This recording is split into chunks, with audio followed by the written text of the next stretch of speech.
Ipinatawag ng Makati Regional Trial Court Branch Number 142 si Senador Antonio Trillanes IV na humarap sa korte kaugnay ng kasong libelo na isinampa sa kanya ni dating Makati Mayor Junjun Binay.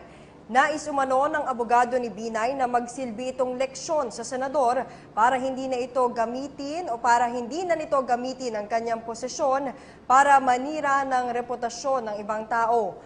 Iginit naman ni Trillanes na ang kasong libelo na isinampa laban sa kanya ay hindi hahadlang sa kanyang pagsisiwalat ng mga umano'y tiwaling opisyal tulad umano ni Binay. Naghain na ng reklamong libel si Makati Mayor Junjun Binay laban kay Senador Antonio Trillanes IV sa Makati City Prosecutor's Office. Bunsod daw yan ng malisyoso umanong pang-aakusa ng mambabatas sa kanya at sa kanyang pamilya ng panunuhol at iba pang krimen ng walang batayan.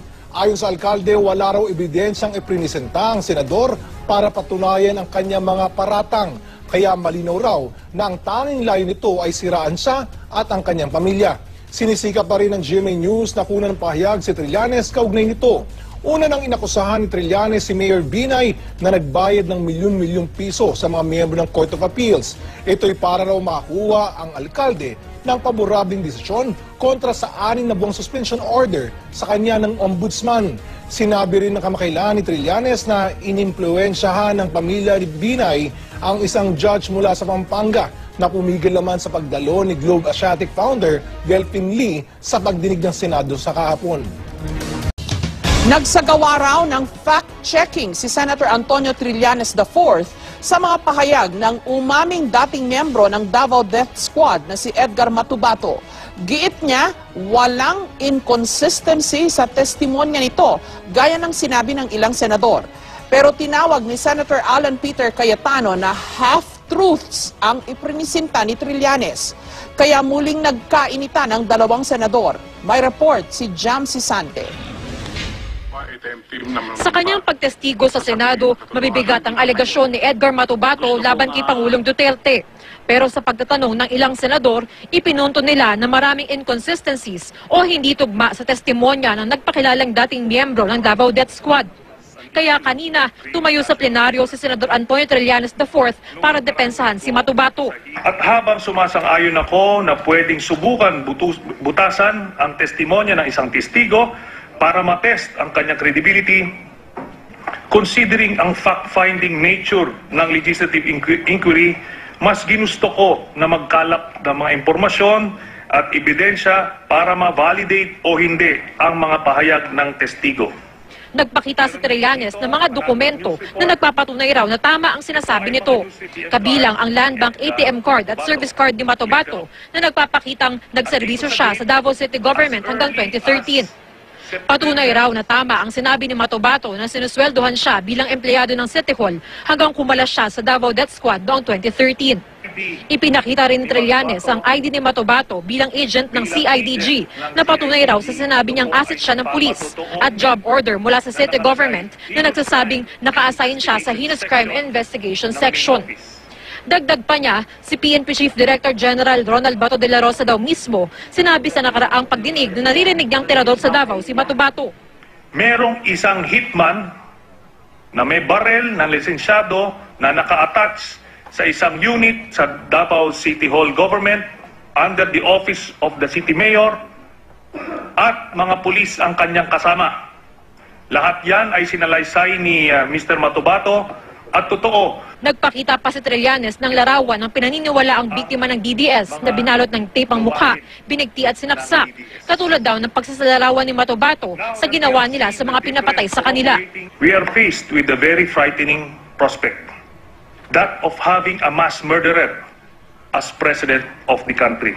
And I'm not here to oust anybody, well, not yet at least, but I'm just here proposing to investigate a very serious matter. Sabi ni Trillanes, hindi na dapat tiktikin pa si Matubato na grade 1 lang ang natapos kung masking tape ang tawag niya sa packaging tape na ginamit umano nila pambalot sa mga pinapatay nila. Matatanda ang isa ito sa mga ipinunto ni Senador Alan Peter Cayetano kay Matubato. Sa limitadong kaalaman ni Mr. Matubato, ang pangalan ng iba't ibang office supplies. Ang tawag niya sa lahat ng uri ng tape ay masking tape. So sa madaling salita, again, walang inconsistency. Tumayo si Cayetano para i-interpellate si Trillanes. Pero ang dapat sana'y maayos na tanungan, I bring up the doctrine or the concept of half-truths because this is what criminals use and this is what people na naninira or people who want to destroy the credibility of others use. I would concede and accept the argument of the senator because apparently he may be following the doctrine of it takes one to know one. sa ilang punto, sinabi ni Trillanes na imbes na kwestiyonin siya ni Cayetano, ay magbotohan na lang sila kung ipapaimbestiga ba sa Blue Ribbon Committee ang mga pahayag ni Matubato ukol kay Pangulong Duterte. Naungkat tuloy ang nauna nilang iringan ni Cayetano kung saan pinatay ni Trillanes ang mic ni Cayetano at lumipat si Cayetano ng upuan para lumayo sa kanya. I asked if he's willing to be interpellated. Kung tatakbo siya, ayaw na niya. Kung ayaw niya magpa-interpellate, that's his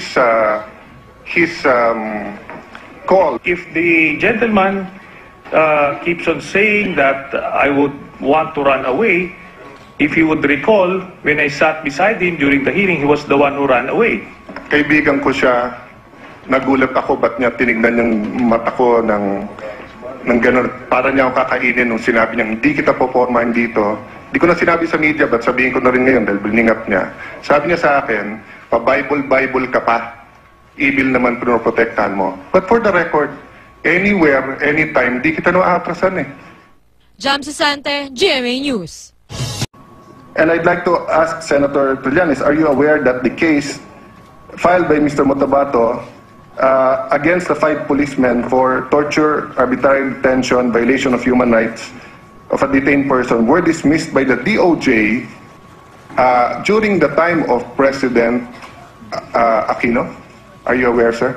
Mr. President, again, I am wondering where all of these questions would lead to, because if the gentleman intends to test the credibility of Mr. Matabato, then I am the wrong person to ask.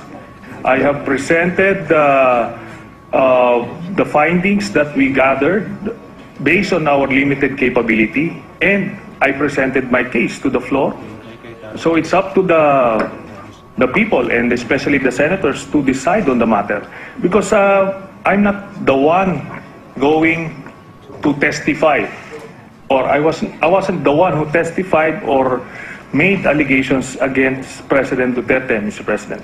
I beg to disagree, Mr. President. In this hall, Senator Trillanes chose upon himself to make representations and make conclusions that Mr. Matabato is credible, that that there are no inconsistencies. So when someone stands up to interpolate, it is to test either our prejudice or our wisdom. Meaning, kung ang initial tingin ko, mali ka, sir, and then nasagot mo ako ng tama, edi I will admit, mali pala ako. At tama ka pala, at credible pala si Mr. Matabato. But, kung hindi masagot, or mali ang sagot, or mali ang then we expect that we'll have at least a consensus. You may leave this hall believing that he's credible. I may leave this hall believing that he is not credible. But at least the fellow senators will have the benefit of both sides and not only the side of Senator Trillanes. And the public will also get to know. Anyway, Mr. President, on June 30, 2016, the day the President took his oath, dinismiss po ng DOJ. Hindi po DOJ ni President Duterte yan. It was through Assistant State Prosecutor Charlie Guhit. Which brings me to the next statement, Mr. the next President, question. Just an interjection on that point.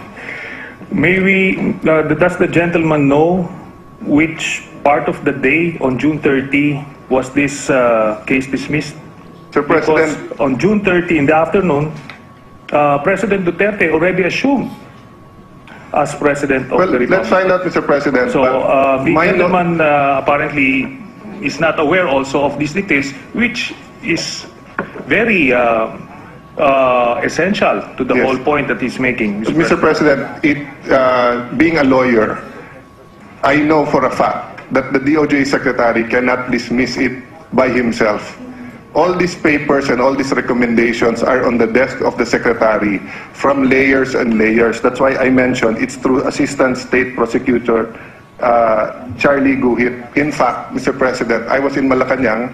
Senator Drilon here was also in Malacanang. You were in Malacanang during the oath-taking, and the oath-taking of the DOJ Secretary was still after. But for fairness, we will go there and look at it. But I stand by my word, Mr. President, that my belief is that all of these assessments made from the lower prosecutors to the state prosecutor to the DOJ was done during the Aquino administration. Which leads me, Mr. President, to the question that I'd like to ask the Honorable Senator Trillanes. Do you know the doctrine or the theory about half-truths? Have you heard about this? Inasmuch as I would want to be schooled by those legal jargons, but I wouldn't want to waste the time of our colleagues, Mr. President. I believe we can schedule another whole-day seminar if the Senator would wish to school me on legal matters, but the issue remains addressed, Mr. President. The motion is presented on the floor, and we have yet to decide on the matter, Mr. President. Mr. President, I do not wish to school anyone. It's not for me. In fact, I approached some of the senators here to help mentor me during this time because I'm used to being in the opposition. There's much for me to learn, but I bring up the doctrine or the concept of half-truths because this is what criminals use, and this is what people na naninira or people who want to destroy credibility